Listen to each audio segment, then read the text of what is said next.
Previously on Flowers for Zoe, Stories for Dennis.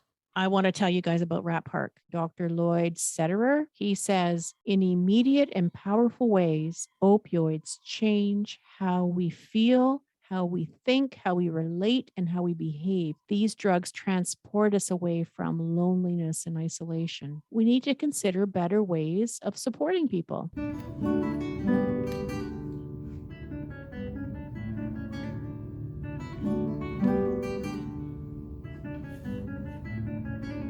Today's podcast, we discuss the wicked world of fentanyl withdrawal. This topic can be quite intense for some people. So just a heads up, if this topic is activating for you in any type of way, please don't forget to reach out and talk to somebody.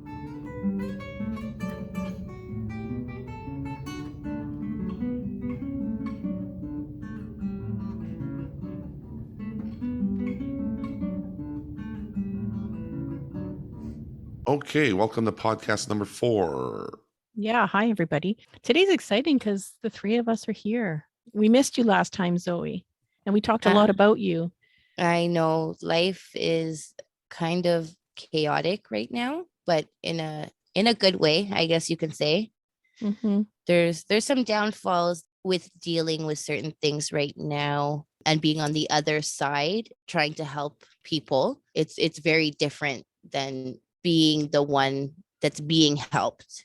It's been a little bit busy with that and having the kids more often, but I'm here and I'm going to try and make it the most important thing right now so that we can help people and get it out there and get it going. I just got to say we were talking about this last time about having the good problems in life. Yeah. And to hear you say I'm spending so much more time with the kids right now, and it was just months ago. Things were so different. I know. So different. And now look at you. You're flying. It's so awesome. I love it. Our topic today is going to take us back to a not so great time, but a really important conversation.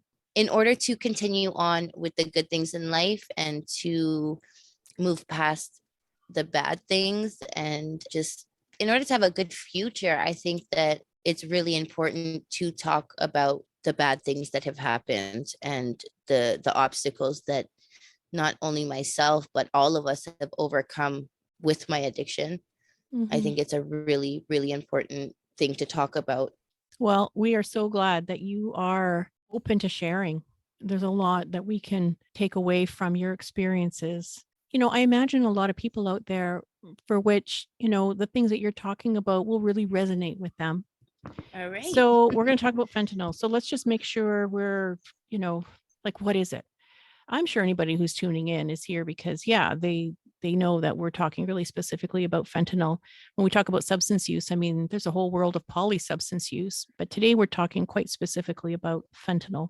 And, it's an opioid. It's a synthetic opioid, like morphine, codeine, methadone. Fentanyl is a prescribed substance. It's often prescribed in the slow release patch.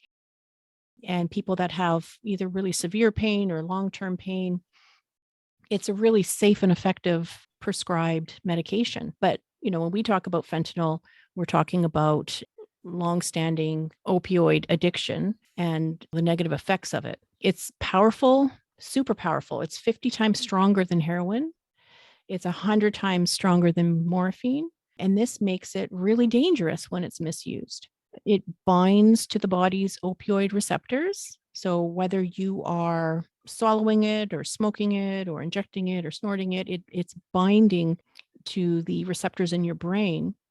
It is controlling those pain centers and emotion centers in the brain. And this is what makes it so effective. So when we talk about withdrawal, we're talking about what happens to the body when the body is used to having this and now it suddenly doesn't have it. Now I'd like to just take you all back for a moment. When she first told me, Uncle Daniel, I'm about to start my withdrawals. I've been using fentanyl this whole time. When she said that to me, my first thought was she was going to that night get into a detox, get into a rehab or something. I didn't know about Dennis's taper plan at this point. So I was both happy and excited that Zoe was about to go somewhere that night and begin her treatment. Then she got the phone call from her dealer. Like, it was the perfect timing almost. And he told her, look, I'm downstairs. I have a little bit of fentanyl for you at no charge. And Zoe immediately got off the phone and said, okay, Uncle Daniel, I'll be right back. And I freaked a bit, saying, no, Zoe, don't go. We can go through this together. I even said, I'll sit with you while you go through your withdrawals. And I had no idea what the fuck I was in for. And I especially had no idea what Zoe was in for. And so this is an important topic because when dealing with a lot of the industry caregivers, the nurses, the pharmacists, the methadone doctors, and I started talking about Zoe's withdrawals, they completely underwrote it. And they took the stance, well, yeah, that's what's going to happen. She's just going to have to go through it. Well, that's just what happens when you decide to use fentanyl. You're eventually going to have to withdraw and go through it. And I was like, no. Have you seen someone go through withdrawals? So that's why this topic I find particularly important. And it's still shocking to me that people actually think you can get through fentanyl withdrawals in 3 days by yourself without medical assistance. It just seems like it's just impossible to do. And the absolute worst case scenario you can put a human being through, because those withdrawals were traumatizing to me. And I mean, I know, Zoe, you forget a lot of the time that we spent here going through withdrawals, but they were traumatic. You see, and that's the thing, like a little bit off topic, but bringing up the fact of forgetting. I don't know if I am forgetting because of the drug use and how it affected me while I was using, or if it was just so traumatizing that I blocked it out myself because I don't want to remember how horrible it was. So I Oh, still struggle with that. I mean, in reality, I want to remember because it sucks not being able to. It really does. But I must have done something to where I blocked it out, because literally, like, I cannot remember for the life of me, even trying to remember certain things that had happened. yeah, and it's not a surprise to me that you forget because they were so intense. I mean, there was one night where I walked into your room and I was going to wake you up early to dose because I wasn't sure if you could make it the 8 hours. Mhm. And this was before we agreed to wake you up 2 hours early. Yeah. And I walked into your room and you were sitting on the bed and your head was kind of slumped down, but you were sitting. And I said, Zoe, it's time to dose. And you didn't respond. So I called your name louder and you still didn't respond. And then I grabbed you by the shoulders and I shook you a little bit. Zoe, wake up. And you still didn't respond. And in that instant, flashing before my eyes, of course, was, this isn't happening right now. Please don't make this happen right now. Mhm. And for an instant, I thought you were gone. Like, tears started coming down my cheeks. And I looked up into the sky and I said, Zoe, wake up. And you finally came to. That's not really talking about the pain of withdrawal, but that's the consequence of withdrawal. The Yeah, consequence of withdrawal could easily be death. easily. You know, what you're describing, Daniel, also sounds like fentanyl poisoning or Mhm. overdose, because, you know, if you take too much, some of the signs of fentanyl overdose or poisoning can be like not just sleepiness, but, you know, slow, shallow breathing, trouble breathing. Things can, Unconsciousness. yeah, you can become so sedated that you're now unresponsive even to somebody's voice. So as you're describing that, it's hard to, it may be hard to differentiate, you know, what was happening in that moment. Yeah. Yeah, It absolutely. it kind of makes me feel like, because I don't remember that, and it kind of makes me feel that I was so close on the verge to overdosing that it could have been the end of it. You know, the way you're describing it, like, God, there must have been an angel sitting on my shoulder, because there was a reason I woke up, obviously, but uh, worst case scenario, I could have possibly not have woken up, right? Oh, So something was there, or someone was there protecting me, making damn sure that that I woke back up. And if it was an angel, I think we all know who that was. My daddy-o. Yeah. Yeah. So when we talk about, what makes fentanyl such a powerful substance, it is so effective at sedating. You don't realize how sedated you are, and you're not able to control your body when it becomes that sedated. And you may not remember. It's interesting, right? Because you're talking about how there's so much you don't remember. Daniel's talking about how there's nothing he can't not remember. Like he remembers everything and all of those details. There's nothing that he can forget. Yeah. Things really slow down in these moments. I remember how closely he was watching you and Mhm. just, trying, looking for signs that you were okay, looking for signs that, you were at the right dose or not. You didn't have too much of a dose. And it was always a little bit different. And of course it was, because street grade fentanyl in its powdered form is made up of a few different things. And so you don't know what's in it. And this is where the risk is. And sometimes, you would use and you would behave and act in certain ways. And sometimes you'd be extra sedated and sometimes you'd be kind of activated. And it was always a little bit different. Do you remember that, Daniel? Oh, yeah. Yeah. Yeah, absolutely. And, we recorded a lot of the stuff. I was journaling a lot, and the journals came in so handy. And one of the things we did journal was Zoe's, I guess, pain tolerance. We started recording on a 1 to 10 scale. And right before it was time to dose, I would ask Zoe, how are your withdrawals right now on a 1 to 10 scale? And it would be difficult to narrow it down on a 1 to 10 scale, but I think we did a pretty good job. Every time I asked you, you would never go to 1, 2, 3, 4, 5. It would always start at like a 6. I wrote a few things down about what that is. And one paragraph I wrote I'd like to read is, she has tingly skin and burning skin. The tingly skin feels the way your foot feels when it falls asleep and you accidentally move it, awakening it. And little needle-like jabs erupt, basically forcing you to not move your foot, but it's all over your face instead. And it doesn't go away when you stop moving your foot. It's like insects crawling all around your face and never falling off. And the burning skin is similar, but with heat instead of the tingling. Can you talk about that a little bit, so what that felt like? Oh God, it was horrible. I mean, yeah, the tingling skin and the burning, but there was a lot more to it. There was, the fatigue, the restlessness, the aches, the pains, the frustration, the feeling of not being in control of your body, not being able to sit still, the feeling that your whole body needs to stretch, the sleepless nights, the hot and cold sweats, the tossing, the turning, the irritability. All piled into one. Yeah, it's a horrible fucking feeling. I would try to push it. I kind of felt, I guess, like if I pushed it long enough, I was doing something good. But in reality, I mean, I was just worsening the feelings, the withdrawals, because I knew eventually I was going to use again.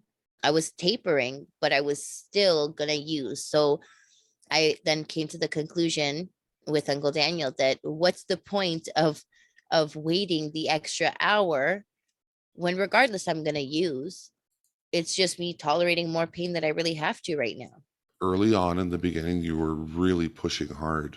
Yeah. I think this is when we started to evaluate things and we asked ourselves, okay, from a harm reduction perspective, and harm reduction was going to be about keeping you as safe as possible, ensuring that the withdrawals were going to be manageable. And that suddenly turned into, we got to trust Zoe. And Daniel, talk about this, because I remember when that became the guide. Yeah, the mantra. We had a mantra, trust in Zoe. And that was all about, when Zoe says she's had enough, it means that it's time to dose again, because the withdrawals were getting so bad. That might not work, like, to our listeners and whoever's listening. If this is your plan to make a tapering plan, that might not work for you and your team. Your team might not be able to trust you in that sense of letting them know when you're ready to dose again. That's You right. might not be able to trust yourself in telling them when you need to dose again, because it's very hard, like I said, for an addict to navigate their own brain. So you need to really think about it. Is this really what you want right now? And if you do, then maybe you can put a little bit of trust in yourself to navigate when you know your next dose should be. But it might not work for you. Not to say that you don't want it, because everybody wants to get sober. But I was determined in a sense where I trusted myself at that point to be able to let my team know when I needed to use next. I didn't just take advantage of the situation to get high. I was determined to push it as long as I could until I realized that that was kind of a stupid decision on my part to do. And I stayed with the routine that we made, the hours in between. I love the way you say it. I was floored. I Mhm. was like, oh my God. I was in awe every night, when I sat down to reflect or write my journal, at how much you wanted to quit. The Yeah. determination that you had to quit was incredible. And I've never seen anyone go through this before, but I knew it was incredible just because of what you were going through. You could have been in the middle of a 7-8 withdrawal, but you would say, nope, let's push it. We can push it another 15 minutes. We can make this time. And it was hard as hell because sometimes you couldn't Yeah. push it anymore. And then on top of that, you had this sense of responsibility and a sense of guilt, like, oh my God, we're doing all this. I can't not make the time schedule. I'm going to Mm-hmm. be letting everybody down. And that became really important to you because the more Yeah, people that we was had on the huge. team, the more eyes were on you. And that's a lot Yeah. of pressure. And you're Yeah. dealing with this pressure along with the 2 dozen things you listed, along with the tingly skin and burning skin. And that's only really the level 1 withdrawal. We haven't even gotten up to level 12. Yeah. When I get the flu, I am the biggest baby in the world. I take 2 days off of work. I flop on the couch and I don't move for anybody. I actually know that to be a Yeah. true fact because I seen him the last time he was sick. And oh yeah, it is so true what women say. Like, women, you get sick, we got to take care of kids, we still got to do our day-to-day shit, we got to go to work. Men, oh my God, Yeah, we they really cannot do nothing. yeah, we it's true. We really have a healthy perspective on our own health. Hmm. That's the way I like to put it. Oh Anyways, yeah. So I just want to, there's a couple things I want to say. One, let's talk about the word dose, because I don't think we've actually explained to our listenership about why we're using that word. oh, we kind of chose that word because it was different. Zoe wouldn't normally say, "All right, let's call the dealer and dose." It was more of a clinical term. And I remember Zoe actually saying, I like that we use the word dose instead of use or smoke or Yeah. however. It was a bit more clinical. We used it meaning that Zoe's going to smoke fentanyl. That was her dose. Yeah. And what was it like for you, Zoe? The word dose? Yeah, like how did that change things? I guess it changed things in a way where using didn't have the same meaning as it used to for me anymore.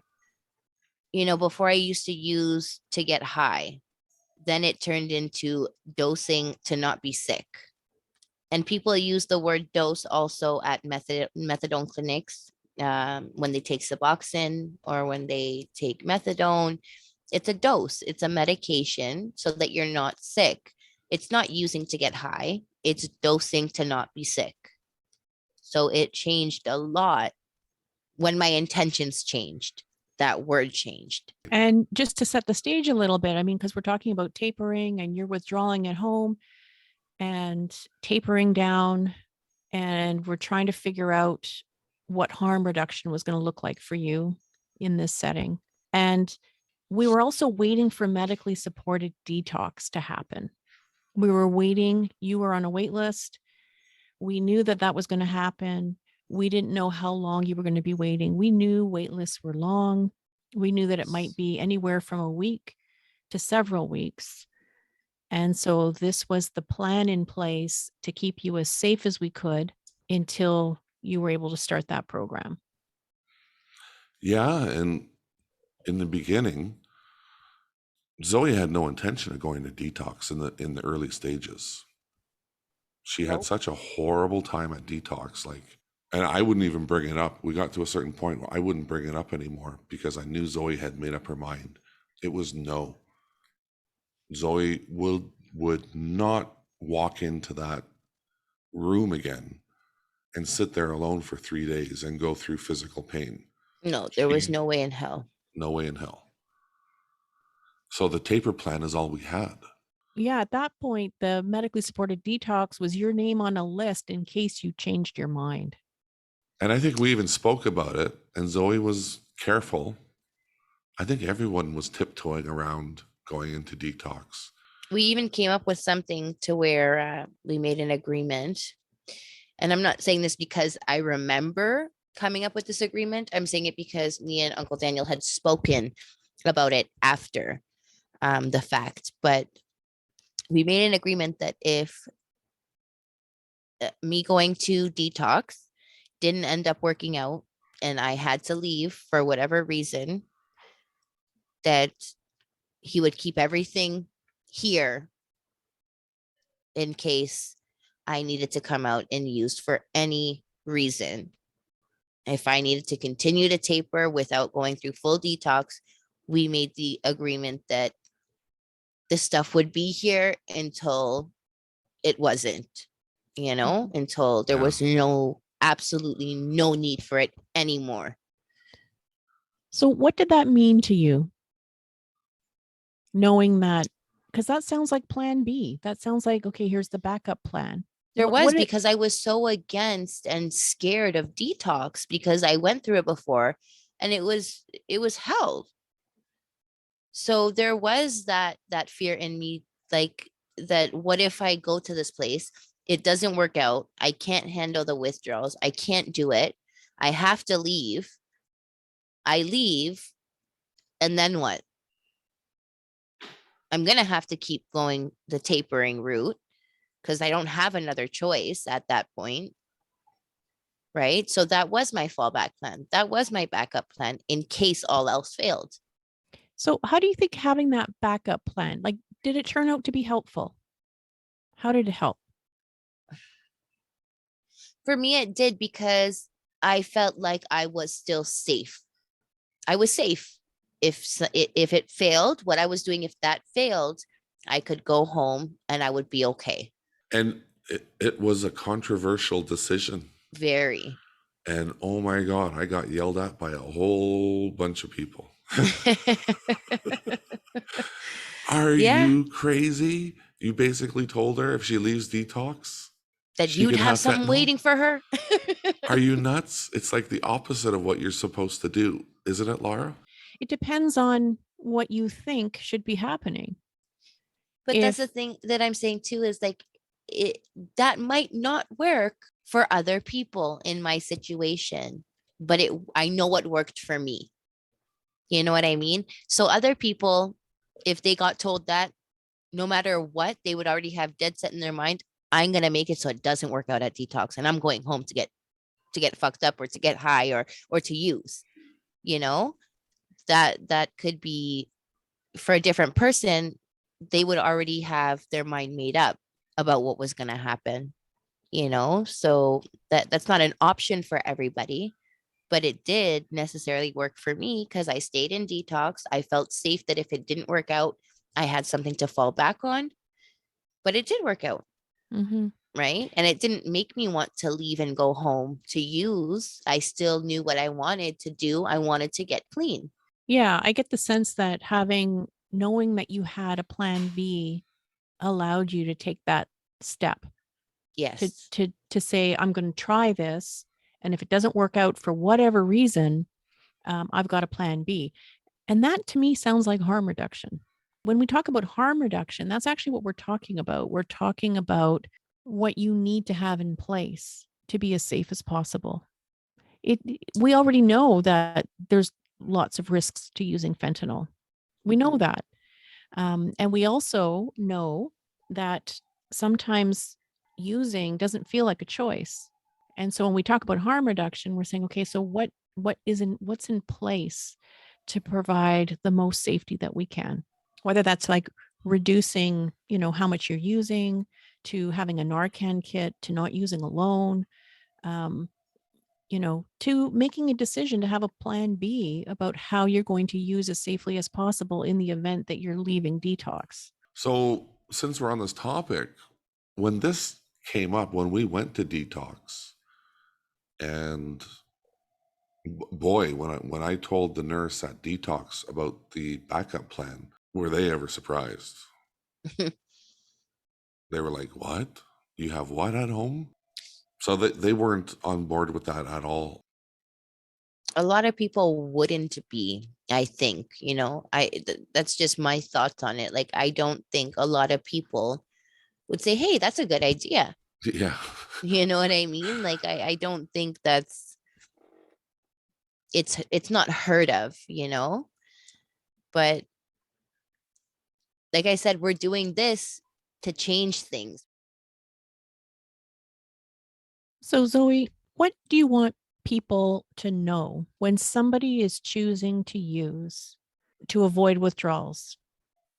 So many people that have never been in this situation of addiction. A lot of the time, their question is, oh my God, like, aren't you scared to use? You might die. You could overdose. Yeah, that's scary. But us as addicts, we have the fear of what the fuck is going to happen to my body if I don't use.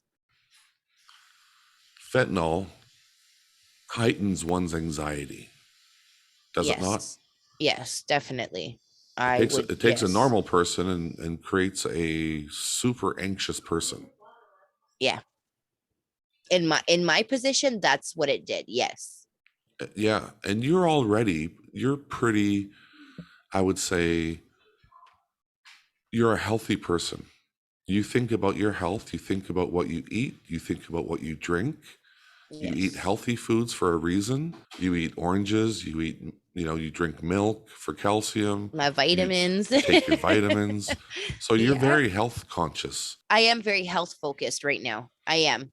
Yeah. I mean, I don't think I've ever thought so much in my life about quitting smoking, eating proper, going to the gym. I think in this past 6 months, I have thought about it more in my life than I ever have throughout my whole life. Going back to deciding whether to use or not, you said the biggest fear you had is what if you can't use, what's going to happen to your body? So I just want to emphasize that's a real fear about what's going to happen if I don't get fentanyl in my body.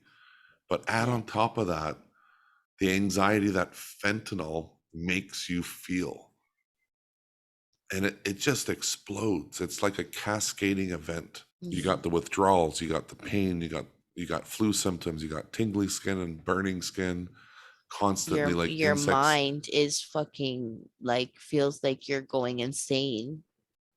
It's literally hell on earth. Like when I think about it, it's worse than childbirth. It's worse than, oh God, it's worse than anything I've ever experienced in my whole entire life. Like it's horrible. I don't wish it upon my worst fucking enemy. Like I would wish that upon nobody. Yeah, and I can attest to that. I would wish that on nobody either. Hmm.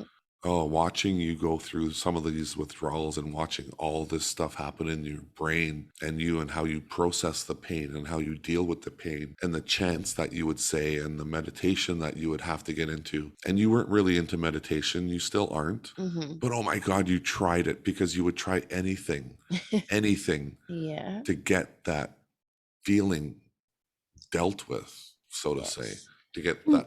those 100 feelings dealt with. Can you talk a little bit about that? What meditation or what mantra? So Zoe was doing some writing when she was going through withdrawals. Do you remember any of them off heart, Zoe? I actually have my book here with a few of Yay. them in there. I could actually pull it up. Give me a second. So Zoe would say these chants, and some of them were from the poetry that she had written. And she would say them over and over, and she'd be rocking back and forth. And I remember she would take her hand and make it into a fist and then out into the stretched 5-fingered position. And she would do that constantly, rocking back and forth, making a fist, saying the chant. So this is the one that you probably remember here. So I wrote this one on December 26th, the day after Christmas, 2021. I can do this for me. I can do this for my children. I can do this for my life. I can do this for my family. I can do this for my future. I can do this and I will do this. And you would say it over and over. You'd repeat it over and over. And you weren't too much into meditation and chanting, but man, you would try anything to get rid of the pain, to stop the pain. That was a big one that I just even saying it right now, it almost brings me back to just that time. You know, it's almost like that deja vu feeling. And this was going on for weeks, between 10 and 14 weeks. And for the listeners, I mean, just put yourself in that position. And again, we've only gone to a number 6 on the 1 to 10 scale of pain. Could you imagine doing that for 2 months, being in that Yeah. position? It was hell on earth for Zoe. Were there other things that helped? Like what, if anything, helped get you through it? You had the chance that you just shared. What else? Well, a huge one you guys probably already know was my dad. Mm-hmm. My dad was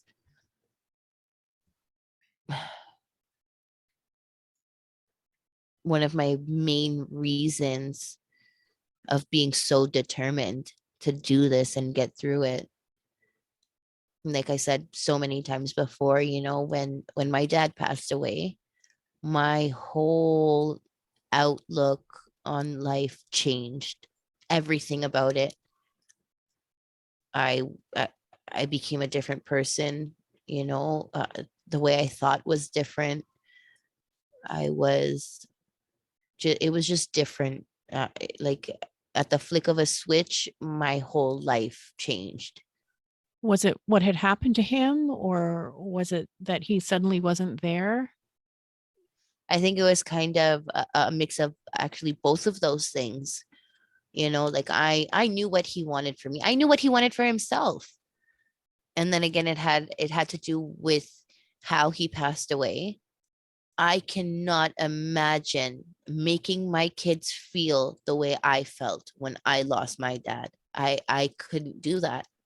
That pain that I felt when I found out that he passed away, I never felt anything like that in my life.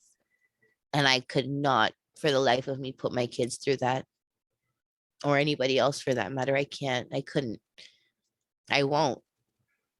When I think back, to your dad, it wasn't, I don't know. I mean, I don't know if it comes up for you guys, but in my mind, I think like that wasn't supposed to happen because Dennis was on top of it I know. and he understood, and nobody was a better expert on this than him. Yeah. And part of us is like, yeah, we know that can't be true because so many people are dying. And it's because fentanyl is so, so powerful. But Dennis was really good at this, and he knew how to get off it, and he had done it before, and he was really careful, and he knew how to be careful. And so when this happens to Dennis, it's, If it it's happened to my dad, literally, it can happen to anybody because my dad is just, like you said, he just knew what it was. He knew better than anybody. This is just, this was not the plan. This was not supposed to happen. mhm. Do we know how long Dennis was using fentanyl for? It must be close to 20 years. Yeah. It started when he got into an accident. Yeah. He was prescribed Percocet and Oxys. The prescription ended up having to be more potent and eventually got bumped to fentanyl Mhm. patches. And I Oh, remember yeah. Zoe telling me a couple of stories about how if they were all together and there was a few people in the room, Dennis would be the first one to try it. He'd be the first one to use it because he had the highest tolerance and he could make sure that it was good stuff. So I'd like to kind of bring us back to the withdrawal. What I described first was a level 6 on the scale. I'd just like to quickly read the rest of these. 7 on the scale would mean the burning and tingling would include her legs and arms too. 8 would be tingling and burning all over her body. A 9 would be like an 8, but tingling would be very sharp, like the needles, the insect legs were going deeper into her skin. Zoe would sometimes push up to 2 hours with a level 9. She was trying her absolute best to make the time schedule we had. She rarely ever dosed earlier. And where one would say, "Good job, Zoe," the truth was she was in excruciating pain for over an hour and in extreme agitation for maybe 4 hours. And that's a level 9. A level 10 included muscle cramping, many muscles and all at once, slowly but surely and irreversibly stiffening and tightening, flexing uncontrollably. When one of the muscles was her hand muscle, for example, she wouldn't be able to uncurl her fingers to hold the tinfoil when dosing. A couple of times, I had to uncurl her fingers for her. A level 12 was everything listed so far happening all at once, plus vomiting and diarrhea. Zoe had a couple of accidents where she didn't make it to the toilet on time. Zoe was falling apart and she knew it. Her anxiety was always turned on regarding her health. And she had a constant nagging feeling telling her the fentanyl was having a larger toll on her body than anybody had thought. A part of Zoe was getting ready to die. And I don't know if anyone's been in that situation where maybe you're in the hospital or maybe you're really sick, but the thought of dying comes across your mind. That is a hard thought to control when you're feeling all of these things and your anxiety is out of control and your depression is out of control. To handle that thought that you could be dying is pretty insane. It's a scary, scary feeling. Do you have anything to add about the pain itself, Zoe? Did I miss anything there? We covered tingly skin, burning skin, muscle cramping, vomiting, diarrhea, the constant sickly feeling you have, the constant stomach ache, kind of queasy feeling. Is there anything else that I'm missing? There was the nauseous feeling, the unable to eat, the mental exhaustion of not feeling just, I don't even know if I can use the word normal because everybody has their own normal, but just, I guess my normal, I didn't feel my normal. Nothing Yeah. about it was normal. My thought process wasn't normal. My body wasn't normal. There was aches, pains, vomit, diarrhea, nauseous, the urge to stretch, like I said, every part of my body. Just, it was so horrible that it was almost like a surreal feeling, like almost like a dream-like state where like, is this, it doesn't even feel real. It's And then other things that would happen are like I wouldn't be able to get a deep enough breath. And most people would be like, oh, you smoke. No, it wasn't that, because I'm still a smoker and I have my air. It's like my lungs just wouldn't expand enough. Nothing worked normal, like nothing worked properly, whether it be my brain, my lungs, my legs. Like I'd have restless legs. The restless legs is where you basically, your legs like have a mind of their own and they have to move. And it's so fucking annoying because there's times where I would literally beat the shit out of my legs to get them to stop. And it's such an annoying feeling. And then if it got really bad, it was like my whole body would feel like that, where I would have to move it or stretch it, and I would be so physically and mentally exhausted, and I would just want to be able to sleep, and my mind could lay there but my body couldn't. Just the exhaustion on top of all of the withdrawal symptoms, like you literally feel like you're losing your fucking mind. You're going crazy. You can't sleep, you can't fucking eat, you can't use the bathroom properly. Nothing works right. It is so frustrating and it's heartbreaking. It's sad. Here I am fucking, at the time, 27 years old, and my body's not working. Yeah, that scared the hell out of you. Yeah. Yeah. It scared the hell out of you because you're a health conscious person, and it scared the hell out of you because your anxiety was way blown out of proportion because of the fentanyl. Mhm. And it's weird because yes, the fentanyl made me super anxious. Like I looked at small things like they were the biggest thing in the room, like I've said before. Yep. And when I used, all of that anxiety and like worried feelings, they would just, it would kind of numb out until it started to wear off. And then the anxiety would come back, it would set in for that little while right after using. All of that just went away, Just like that, went away. just like that. But then it was just 1,000 times worse, because then it would just all come rushing back in, and then it would be overwhelming, and the overwhelming feeling would cause more anxiety, more stress. Then it would send me into depression because I would overthink things, and it was just a vicious cycle, all of it. It was really, really just a vicious cycle, man. And just to put this into perspective, you should have been depressed. You had a lot of crap that happened to you. Yeah. You lost your kids. You lost your boyfriend of 10 years. Yeah. You lost your home and And everything in it. everything in it. Oh So yeah. you had absolutely nothing on you. You had not a cent of money in your name. And then your dad died. And you had a special relationship with your father. Mhm. But he was also supplying you with fentanyl. He was your lifeline. Yeah. And now he's gone. You had absolutely nothing and nobody. And again, I just want the listener to add that level of depression on top of all the pain that she was suffering.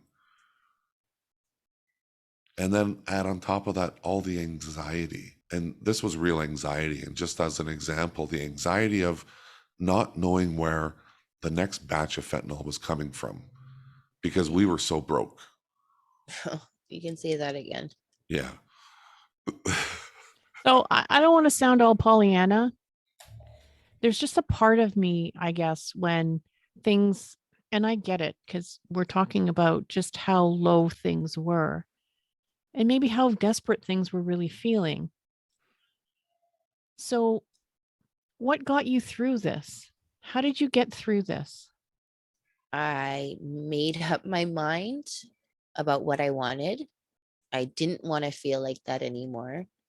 I didn't want to be depressed. I didn't want to let my kids down. I wanted to be mom again. I wanted to get my shit together. I wanted my body to function again. I didn't want to wake up and have to use in order to start my day or get through my day. I wanted to wake up and be genuinely happy. There's so many things that I wanted so bad that I was so determined to get to. You know, I had a great team, you know, my Uncle Daniel, my Auntie Laura, my kids, you know, my dad, my mom, my family in general. Like, don't get me wrong, they're some of them were hard asses, you know, and it was, you know, either get clean or fuck off type thing, you know? Like if you really wanted it, you would do it. A lot of them didn't understand the whole process and how hard it was, you know? They just looked at it as if like if you want it, you'll do it. You'll figure it out. You'll find a way, and when you do, I'll be here to help. But until then, you're shit out of luck, you know? Like there's nothing I can do to help you until you help yourself. But I just, like I said, I just woke up with a different outlook. I wanted it. I knew what I had to do to get it. So I did it. You know, I think you're talking about something that I think humans are just incredibly powerful. And sometimes we hear about people's stories and, you know, it's kind of like a war zone. Like when you're describing all of this and everything that was going on, it's like akin to like a war zone. And, you know, I'm always amazed by the power of humans to, you know, even in the worst of it, to find something to hang on to and to find and to hold hope, and how the littlest amount of hope, or maybe it's not little, but that desire to, that decision to be hopeful and to decide that you want something else can just be so incredibly powerful. Yeah. And so, you know, even as we described, like there were so many things going on around you that were not helping. And yet, despite it all, you know, you make this decision, you know, and you say to yourself, I want something different. Yeah, and just to be clear, when that decision was made, all right, I want to change this. I'm assuming that's when you came to me and kind of I hate using the word come clean because Laura educated me on that word a bit. But when you came to me and you spoke to me that night, that's when you decided, I've had enough. I want to change. I want to change right now. And that's when the struggles began. Yeah. And I can't help but think it shouldn't be like that. When an addict finally decides, I've had enough, I want to quit, the doors should be swinging open for that person, and resources should be pouring at that person. But how do they know that she's finally made up her mind? And two, how do you turn that into a positive experience of quitting fentanyl? We went through this for 2.5 months. Zoe almost died. It shouldn't have been that way. It shouldn't have had to get to that point. So we got to a point, and it was shortly after that story that I explained earlier where I thought Zoe had died. And I didn't even finish that story. When Zoe finally came to, she said to me, Uncle Daniel, this is probably going to be easier if we do this in detox. And that's the moment she decided to go. And it was coincidental, and I was celebrating inside like, holy shit, I couldn't wait to get out of the room and call Laura and say, guess what? Yeah. I couldn't wait. And then coincidentally, we got a phone call within 2 or 3 days saying the bed's ready. And away we went. Yeah.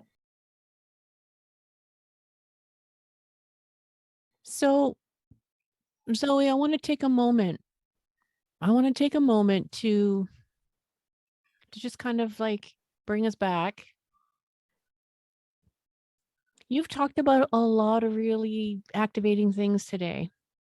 You've Yeah. shared a lot. You've shared a lot of your personal stories. You've shared a lot. We've talked about your dad. It's very activating. I want to thank you for being open and transparent and for sharing. I also just want to like wrap you up in a great big hug. Right? I want to wrap you up in a great big hug and you know just to and I just want to remind you that oh, you've just done such an incredible job. Thank you. And thank you for trusting in me. And thank you for trusting in Uncle Daniel. And thank you for giving us a chance, you know, to support you in the way that you needed. I Because could I say think the same sometimes, thing though. yeah, You guys are fucking amazing. Like I think back and I don't think if I had a different team that I would have been able to do and get through as much as I did and be where I am right now. You guys had no idea what you were doing. And as far as I'm concerned, there's nothing that you could have done better. Hey, Daddy O, this week's been a little bit busy. I've been on the other side of addiction, helping a couple of people with their substance use. It's a lot different helping rather than being helped. It takes a lot of patience, but so far, so good. And it just makes me want to further my education with helping people. I'm getting ready to apply to school this week, either at York U or George Brown.